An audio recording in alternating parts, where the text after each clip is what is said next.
오늘은 종려주일입니다. 고난주일이라고도 하고 순환주일이라고도 하지요. 예수께서 이 땅에 계셨던 마지막 한 주간을 이 고난주일이라고 할 수가 있죠. 오늘 시작해서 금요일 오전 9시경에 십자가에 달리시고 12시경에 하늘이 어두워지고 3시에 운명하시는 그 고난을 생각하면서 우리의 믿음, 삶을 되돌아보는 기간이 고난주간이라고 할 수가 있습니다. 절기 중에서 가장 침울하고 어둡고 슬픈 그런 절기이기도 하죠. 하지만 우리가 이사야서 말씀에서 볼 수 있는 것 같이 그가 채찍에 맞음으로 우리가 나음을 입었고 그가 고난을 받음으로 우리가 평화를 누리게 되는 거예요. 예수님께서 십자가에 달리신 것은 너희의 죄 때문에 내가 이런 고난을 받으니 너희들도 내 십자가의 피 흘림 앞에서 자신을 자책하며 책망하며 매질하며 신앙의 굴레와 멍에를 메고 살아가야 된다. 그것이 주님의 뜻이겠느냐. 마냥 슬퍼하고 마냥 침울해하는 것만이 하나님의 뜻은 아닐 것이다. 그래서 오늘 우리는 주님께서 예루살렘을 입성하시기 전후 그 전후에 사도들은 어떻게 행하셨는지 그것을 살펴봄으로써 고난주간을 맞이하는 새로운 마음 자세 그리고 위로와 소망을 발견하면 좋겠습니다. 20장 17절에서 19절을 한번 읽어보도록 하겠습니다. 오늘 본문의 바로 앞부분이죠. 우리가 성경의 본문을 바로 이해하려면 항상 전후의 문맥을 살펴야 됩니다. 앞뒤를 살피지 않고 이해하고 해석하면은 말씀을 제대로 이해하기가 어렵다. 그래서 오늘 본문 이전의 앞부분을 좀 살펴봤어요. 조금 더 넓게 보면 21장에 시작되는 예루살렘 입성 앞에 18장에부터 19장 이런 내용, 20장 뭐가 나오냐면 천국 이야기가 아주 집중적으로 들어있습니다. 18장 1절입니다. 시작. 그때 제자들이 예수께 나와 이르되 천국에서는 누가 크니까? 천국에서는 누가 크냐? 23절에도 그러므로 천국은 그 종들과 결산하려 하던 어떤 임금과 같으니 계속 나와요. 그 다음에 20장 1절도 한번 읽어보겠습니다. 시작. 천국은 마치 푼분을 얻어 포도원에 들여보내려고 이른 아침에 나간 집주인과 같으니. 아멘. 이렇게 해서 천국에 대한 이야기가 계속 집중적으로 배치가 돼요. 예루살렘 입성 이후에도 23장, 25장 등에서 하나님의 나라 그리고 천국에 대한 이야기가 계속됩니다. 천국장이라는 장이 있어요. 13장이죠. 거기에 보면 천국에 대한 비유가 많이 나타나 있습니다. 그런데 예수님의 입성을 앞두고 18장, 19장, 20장에 집중적으로 또 천국 이야기가 이렇게 등장을 해요. 그래서 우리가 결론 지을 수 있는 것은 예수님의 십자가의 고난과 천국은 매우 밀접한 관련성이 있다라는 것을 사도 마태는 우리한테 말해주고 싶은 거예요. 고난과 천국, 그 관련성. 20장에 천국 비유가 나오고 17절에 예루살렘으로 올라가려 하실 때에 12 제자를 따로 데리시고 이렇게 되어 있죠. 따로 이디오스, 개인적으로 이런 뜻입니다. 그러니까 많은 사람들이 예수님과 함께 6월절 절기를 지키려고 예루살렘을 향해서 여행을 가고 있는 중이에요. 그런데 그때 다른 제자들도 많았지만 예수님께서 12 사도만 개인적으로 부르신 다음에 이 말씀을 하신 거예요. 근데 그 말씀이 뭡니까? 보라, 예루살렘으로 올라가는데 인자가 대제사장들과 서기관들에게 넘겨지고 그들이 죽이기로 결의하고 또 채찍질 당하고 십자가에 못 박혀 죽을 것이다. 결국은 이 말이죠. 못 박히게 할 것이나 3일에 부활하리라. 이거 지금 12 사도들에게 말씀드리는 거예요. 개인적으로 이디오스. 그러니까 말씀의 목적이 뭡니까? 마지막 여행이 될 것이고 나는 죽을 것이다. 그러니 내가 죽고 나면 너희가 어떤 삶을 살아야 될지를 이번 6월절을 통해서 고민하고 6월절에 잡는 어린 양의 의미를 내 마음속에 새기면 좋겠다. 뭐 이런 것들이 포함되어 있는 것이죠. 마가복음 10장 35절 한번 볼게요. 시작. 세베대의 아들이 야고보와 요한이 주께 나와 여짜오되 선생님이여 무엇이든지 우리가 구하는 바를 우리에게 하여 주시기를 원하옵나이다. 누가 주께 여짜왔다고요? 야고보와 요한. 그런데 마태복음은 뭐라고 되어 있어요? 세베대 아들이 어머니. 어머니. 차이가 있죠. 야고보나 요한이 예수님께 청탁을 했든지 어머니가 했든지 둘 중에 하나일 거 아닙니까? 하나가 진실이라고 하더라도 다른 하나는 있는 그들의 진실이 아닌 거예요. 그러니까 성경을 우리가 읽을 때에 성경은 역사책이 아닙니다. 그래서 성경에서 역사적인 팩트를 찾으려고 하는 것은 성경이 무엇인지를 전혀 모르는 행위다. 과학적인 사실을 성경을 통해서 확인하려고 하고 과학에 대해서 성경적인 논리를 가지고 대항하고 변증하는 것은 정말 어리석은 짓입니다. 성경은 과학책이 아니에요. 성경은 역사책이 아니에요. 성경이 무엇인지 모르기 때문에 성경의 형성사를 공부하지 않았기 때문에 그냥 야무지고 단단한 자기의 믿음을 가지고 그렇게 자기 확신을 막 마구 외쳐대는 것입니다. 그래서 그렇게 하면 안 된다. 성경이 오류가 없는 하나님의 말씀이다. 이렇게 말할 때의 그 오류는 이런 오류를 말하는 게 아니고 성경을 통해서 우리가 하나님을 알아가고 우리의 내면이 변하고 삶이 변하고 구원을 이루어가는데 구원의 은혜를 받는데 오류가 없어요. 그래서 하나님의 말씀인 겁니다. 문자적인 문제의 오류가 없어서가 아니고. 그러면 야고보와 요한이 예수님께 직접 청탁의 말씀을 드렸다. 이 내용과 세베대의 아들의 어머니가 예수님께 와서 아들들을 데리고 청탁을 했다. 어떤 것이 사도들에게 더 누가 되고 어떤 것이 더 실망스럽습니까?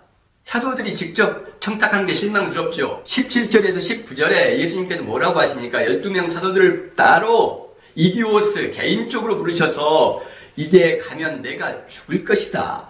이렇게 말씀을 하셨잖아요.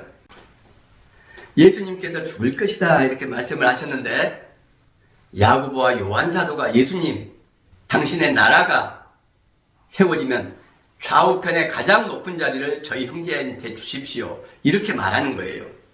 그러니까 앞에서 예수님께서 19절에 하신 말씀의 의미도 전혀 알지 못하고 또 관심도 없고 오직 이 기적과 능력을 가진 이 놀라운 지혜의 선생님이 아주 혁명을 일으키고 뭔가 거대하고 새로운 어떤 왕국을 확실히 완성하실 것이다 라는 자기 믿음, 자기 생각만 가지고 있는 거예요. 그런 한심한 야고보와 요한, 이 마가복음에 그려져 있고 마태복음은 약간 마사지를 한 거예요. 어머니가 예수님께 청탁을 했다. 그러면은 그리고 야고보와 요한 이름도 싹 지워버리고 어떤 게 먼저 기록됐을까요? 마가복음이 먼저 기록되고 이것은 덕스럽지 못한 내용이니까 약간 변형을 시켜야 되겠다라고 마태 사도가 생각한 거죠. 이걸 쓴 시점은 예수님이 승천하시고 나서 40년 정도가 지난 뒤에요. 그러면은 신앙 공동체에서 권위 있는 분들이 누굴까요? 사도들이에요. 또 많은 사도들이 이때 이미 순교했어요. 바울 사도가 이런 분들 다 순교한 뒤에요. 그러니 그 사도들이 이렇게 덕스럽지 못하고 철딱선이 없어 보이는 것은 신앙에 도움이 안 된다라고 생각할 수 있죠. 그리고 이때 이미 야고보는 순교를 오래전에 한 뒤고 요한 사도만 살아있을 때거든. 근데 그 야고보 형제에 대해서 나쁘게 이야기하는 것은 덕이 안 된다. 그럼 이제 둘 중에 어떤 것이 진실이겠느냐? 이런 것도 쉽게 구분이 되죠. 사도들에게 더 누가 되고 사도들의 언행이 더 덕스럽지 못한 것이 더 원래의 원문이다. 이게 원문을 찾아가는 방법들이 있어요. 신학적으로. 그 다음에 짧은 것이 긴 것보다 더 원문에 가깝다. 부드럽게 형용 어구를 넣고 하다 보면은 더 길어지죠, 문장이. 그런 것을 신학자들이 하는 거예요. 그리고 그 결과는 마가가 우선 기록됐다. 먼저 기록됐다. 이렇게 말하는 거죠. 다른 것도 있어요. 하나 찾아볼까요? 마가복음 2장 27절 시작. 또 이르시되 안식이 사람을 위하여 있는 것이 아니요 사람이 안식일을 위하여 있는 것이 아니니 안식일이 누구를 위해서 있다고요? 사람을 위하여 있는 것이요. 사람이 주일을 위해서 있는 것이 아니다. 이 말이에요.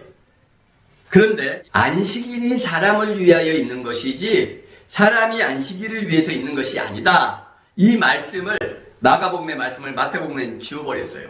그리고 인자는 안식일의 주인이니라 이 말만 딱 넣은 거예요. 제가 안식일에 대해서 설교를 1, 2, 3 동영상을 올린 게 있어요. 우리 설교도 했었죠. 그래서 여러분 안식일이 무엇인지를 성경을 가지고 정확히 알고 있어요. 교회 공동체 덕이 안 될 것 같으니까 살짝 빼버렸죠. 성경은 그런 거예요.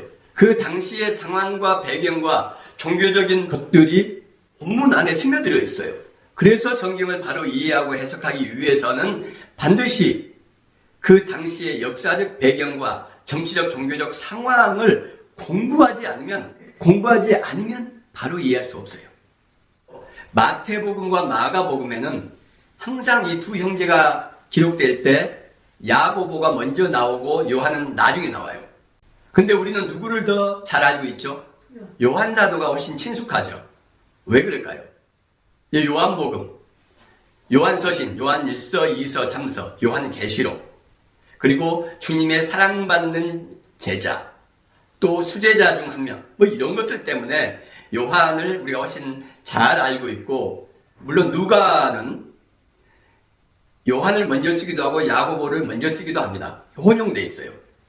그런데 마태와 마가에 야고보가 항상 먼저 나온다는 것은 어떤 의미일까요? 유대인들, 그 당시 유대인 문화는 이 장로, 연장자를 항상 어떤 공동체나 모임이나 조직에서 리더로 세우거나 우선시해요. 물론 그 연장자를 훨씬 넘어서는 어떤 능력을 가진 리더가 있을 경우에는 이야기가 달라집니다. 그러나 일반적으로는 연장자, 웬만하면 연장자를 항상 리더로 세우고 앞에 세워요.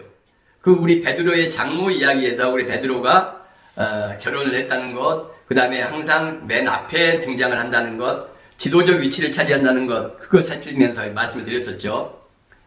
연장자를 항상 먼저 이야기한다. 그러나 영향력이 훨씬 크면 그 사람을 앞에 이야기하기도 해요. 바울서신에서 확인할 수 있는 브리스길라, 아굴라. 브리스길라가 여성이에요. 그런데 아굴라 앞에 등장해요. 대부분이.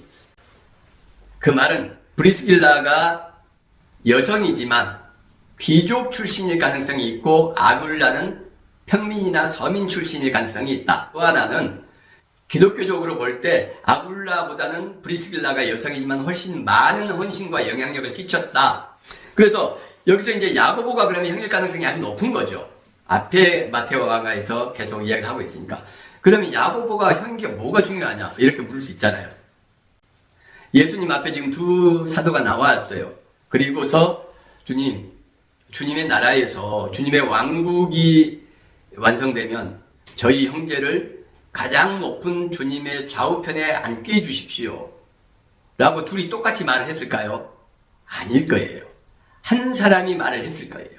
동생보다는 형이 이야기했을 가능성이 높다. 그러면 이 철딱선이 없는 청탁을 한 사람이 야고보일 가능성이 높다라는 것이 여기서 나오는 거예요. 이렇게 추론을 어떤 근거를 가지고 해가는 겁니다. 그럼 그게 팩트냐, 진실이냐? 그건 알 수가 없죠. 2000년 전의 상황을 우리가 성경을 세밀하고 면밀하게 살피면서 논리적인 추론을 해가는 것이지 그 논리적 추론 자체가 팩트다라고 말할 수는 없는 거예요. 그러나 성경을 이렇게 논리적으로 봐야지 그렇지 않고 그냥 자기가 감정적으로 이성을 배제하고 믿음과 확신을 가지고 성경을 읽고 해석하고 받아들이기 시작하면은 성경 본문과는 상관없는 우상을 계속 쌓아가는 거예요. 자기 마음속에. 여기 지금 마가복음에 보면은 세베대의 아들 야고보와 요한이 주께 나와 여짜오되 선생님이여 이렇게 돼 있어요. 이것도 희한하죠. 뭐가요? 선생님이라는 호칭. 이게 헬라어로는 디다스칼로스인데 디다스칼리에 이렇게 돼 있어요. 선생님이여. 주님 사역의 마지막 공생애 동안 이들이 주님의 기적, 이적, 표적, 능력을 확인했어요. 죽은 사람이 살아났고 바다 위를 건너셨고 풍랑을 잔잔하게 하셨고 5개의 빵과 2마리의 물고기로 수많은 사람을 먹이는 것을 목도 있고 경험했던 사람들이에요. 근데 호칭이 선생님이에요. 퀴리오스, 주님도 아니고 랍비도 아니고 선생님. 야고보와 요한이 이 정도라는 것은 다른 사도들은 말할 것이 없다. 기독교사에서 사도는 예수님을 직접 수행하고 예수님과 함께 공생애를 보내셨던 분들이기 때문에 엄청나게 대단하게 생각해요. 예수님과 함께 했다는 것과 결론적으로 그들이 다 순교를 했어요. 결과적으로. 그래서 이 두 개, 제일 앞과 제일 뒤를 딱 하나로 뭉쳐서 사도들은 대단한 분들이라는 관념이 우리 속에 확 들어온 거예요. 이렇게 그 사도들의 수준이 예수님 공생의 마지막까지도 선생님이라고 호칭을 할 정도밖에 안 됐다. 예수님에 대해서 전혀 모르고 있는 것이죠. 그래서 그 사도들의 실제로의 수준은 별로 대단하지 않았다. 20장 24절 한번 읽어볼게요. 시작. 열 제자가 듣고 그 두 형제에 대하여 분이 여기거늘 이렇게 되어 있죠. 열 제자, 열 사도가 그 이야기를 듣고서 그 두 형제 야고보와 요한에서 분이 여겼다. 아가낙테오라는 단어가 써요. 헬라어로 아가낙테오. 난 이걸 어떻게 외웠냐면 아가를 낙태하라고요? 이렇게 외웠어요. 파도가 분노하듯이 막 광풍이 몰아치고 엄청나게 큰 집채만한 파도가 막 덮칠 때에 아가낙테오라는 단어가 쓰여요. 우리 한국 표현으로는 불같이 분노했다 할 때 그 분노를 표현할 때 아가낙테오. 그러니까 이 열 사도가 이 두 사도의 철없는 청탁에 대해서 굉장히 흥분하고 길이길이 날뛰었다는 것을 알 수가 있는 거예요. 결국은 야고보나 요한 사도나 다른 열 사도나 수준이 다 똑같다. 50보 100보다. 이제 이렇게 생각을 하시면 돼요. 베드로 사도에 대해서 예수님께서 너가 오늘 닭울기 전에 나를 3번 부인할 것이다 라고 말씀하시죠. 그랬더니 베드로의 말이 내가 주와 함께 죽을지언정 주를 부인하지 않겠나이다. 내가 주와 함께 죽을지언정 주를 부인하지 않겠나이다. 근데 우리가 그 결과는 잘 알고 있죠. 그가 저주하며 맹세하며 이르되 나는 그 사람을 알지 못하노라. 그 사람이에요. 그 사람을 알지 못한다 하니 곧 닭이 울더라. 이에 베드로가 예수의 말씀이 생각나서 밖에 나가 심히 통곡하니라. 자, 이 수제자 베드로가 이러니 더 말할 게 있습니까? 가룟 유다는 어때요? 가룟 유다에 대해서도 예수님께서 예언하십니다. 너가 나를 팔 것이다. 그리스도의 손을 넣는 자가 그자다. 그런데 가룟 유다도 돌이키지 못합니다. 그리고 나서 겟세마네 동산에 찾아오죠. 뭐라고 가룟 유다가 예수님을 파합니까? 랍비여 안녕하시옵니까? 하고 입맞춤이 이게 신호였다. 베드로, 야고보, 요한 이 수제자라고 하는 3명의 사도들을 포함해서 가룟 유다에 이르기까지 다 수준이 50보 100보다. 거기서 거기였다. 예수님께서 말씀을 하시는데 그걸 잘 이해하지 못했다거나 이런 내용들이 다 사도들의 수준이 이렇게 굉장하지 않았다. 그러면 니들의 믿음은 뭘 그렇게 대단한데 사도들을 이렇게 막 까냐? 그렇게 말할 분도 있을 텐데 사도들을 까는 게 아니에요. 성경을 가지고 정확하게 우리가 근거를 가지고 사도들의 믿음과 이런 걸 인식해야 된다.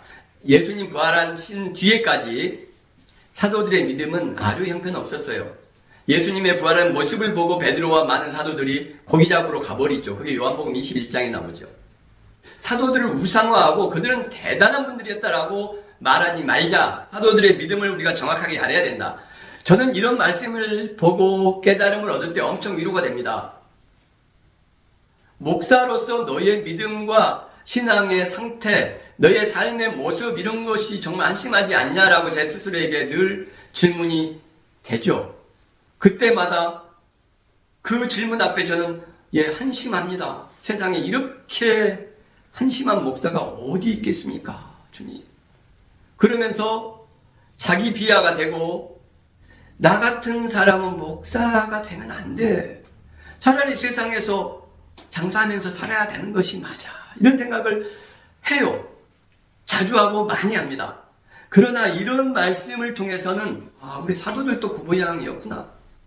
우리 성도들은 사도들이 엄청 대단하다고 느낄 텐데 이런 거 바로 알려드려야지. 그래서 자기의 믿음 없음과 부족함을 가지고 자신을 학대하지 않도록 해야 되겠다. 또 믿음과 신앙 좋은 사람들은 그 자기의 좋은 믿음과 신앙 가지고 타인을, 다른 성도들을, 다른 교인들을 함부로 정죄하고 매질하지 않도록 해야 되겠다. 이 사도들의 나이가 몇입니까? 예수님이 선인증이었어요. 베드로가 제일 많이 먹어서 예수님 정도 됐다 할지, 아니면 예수님보다 몇 살이 더 많이 먹었을 수도 있죠. 그러나 다른 사도들을 대체로 볼 때 20대 중후반 정도로 볼 수 있어요. 뜨거운 피가 끓는 야망의 시대, 야망의 청춘 아닙니까? 그들이 뭘 얼마나 제대로 인생 경험을 해서 바른 생각을 하고 지혜롭고 겸손한 모습을 보이겠어요. 그 역발산 기계세의 투지와 그 뭉디한 꿈을 가지고 세상에 한번 붙어보자 할 텐데 실수할 수 있는 거예요. 그래서 이들을 비판하기보다는 주님께서 어떻게 말씀하시는가를 한번 보자고요. 형제의 청탁에, 그리고 열제자가 듣고 아주 아가나크테오, 아주 불처럼 파도처럼 분노할 때에 주님께서 하신 말씀 28절까지 한번 읽어보겠습니다. 시작. 너희 중에는 그렇지 않아야 하나니 너희 중에 누구든지 크고자 하는 자는 너희를 섬기는 자가 되고 너희 중에 누구든지 으뜸이 되고자 하는 자는 너희의 종이 되어야 하리라. 인자가 온 것은 섬김을 받으려 함이 아니라 도리어 섬기려 하고 자기 목숨을 많은 사람의 대생물로 주려 합니다. 자, 나는 섬기러 왔고 죽으러 왔다. 자꾸 높아지려고 하지 말아라. 진짜 높아지고 싶으면 섬기는 자가 되어야 된다. 이렇게 말씀하세요. 여기 어디 구중과 책망과 이런 정신 나간 놈들, 내가 예루살렘 가면 죽을 거라고 하지 않았느냐. 근데 너희들은 높은 자리 달라고 청탁을 해? 이러면서 화를 내지 않으셨다는 거예요. 그 예언에도 불구하고 예수님을 모른다고 3번이나 부인했던 그 베드로에 대해서는 어떻게 하시나요? 요한복음 21장에 보면 요한의 아들 시몬아, 너가 이 사람들보다 더 나를 사랑하느냐? 이 사람들보다, 너희의 동료들보다, 이 사도들보다 더 나를 사랑하느냐? 그래서 수제자 베드로의 실추된 권위를 되살려 주세요. 제가 주님을 사랑하는 줄 주님께서 아십니다. 이렇게 베드로가 3번씩 고백하게 만들죠. 왜 3번입니까? 베드로가 3번 주님을 부인했던 그 3번이에요. 베드로의 실추된 자존심과 권위, 그것을 회복시켜 주시는 주님. 어떻게 너가 그럴 수 있어라고 화내지 않으셨다. 가룟 유다에 대해서는 뭐라고 하시나요? 안녕하시옵니까 선생님. 그러면서 입을 맞추는 그에게 친구요, 친구요. 헤타이로스라고 한다는데 이것은 동료, 동지, 동업자, 이 사람을 부를 때 이 헤타이로스라는 단어를 써요.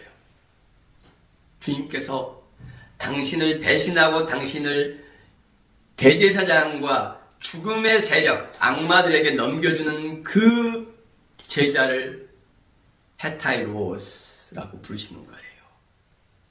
내 친구고, 내 동료고, 내 동업자고, 내 동지여, 이렇게 부르시는 거죠. 고난주간이 사순절의 절정이에요. 주님의 고난과 십자가의 거울 앞에 내 자신을 비춰보는 것이 그 의미라고 할 수 있습니다. 그렇지만 주님께서 원하시는 것이 베드로와 같은 통곡이겠습니까? 주님께서 원하시는 것이 그 통곡만을 원하시고 가차없는 자기의 연약한 믿음에 대한 채찍질과 매질을 원하실까요? 그것이 당신의 독생자를 이 땅에 보내셔서 십자가의 길을 걷게 하신 하나님의 뜻일까요? 우리 하나님을 믿는 자녀들이 그렇게 고통과 비하 속에 자기의 정신과 영혼과 삶을 몰아넣는 것이 그분의 뜻이겠느냐, 이 말씀입니다. 부모가 자식을 위해서 희생을 할 때 부모는 당신의 희생 위에 그 자녀들이 서로 아끼고 사랑하고 돌보고 행복하게 살기를 바라시겠죠. 너희들도 가슴 아파하고 부모의 희생 앞에 네 자신을 항상 채찍질하고 매질하고 슬퍼하고 우울해해야 된다. 그렇게 생각하는 부모는 없을 겁니다. 우리가 사순절을 지내면서 또 고난주간을 돌아보면서 신앙과 믿음의 이름으로 하나님의 형상인 예수 그리스도께서 살리신 내 자신을 그리고 타인을 매질하고 채찍질하지 않았으면 좋겠습니다. 하나님의 깊고 깊은 그 마음과 하나님의 심정이 어디에 있는지를 좀 더 깊이 느끼고 되돌아보는 그런 은총의 한 주가 되시기를 주님의 이름으로 축원합니다.